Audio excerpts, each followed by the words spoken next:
Yan na naman. Dito kami guys. Tingnan mo guys. Okay. Kaway ka. Sabi mo hi.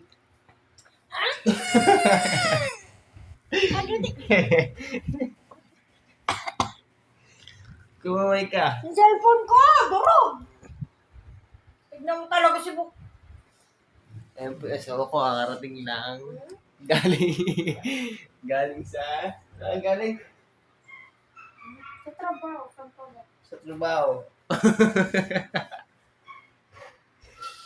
Kaya na sa madas ng gate. Oh. Hingin ka kasi. Tanggalin mo yan. Tanggalin mo yung cellphone dyan. Tigilan mo nga ako, Bukol. Ayun. Ah,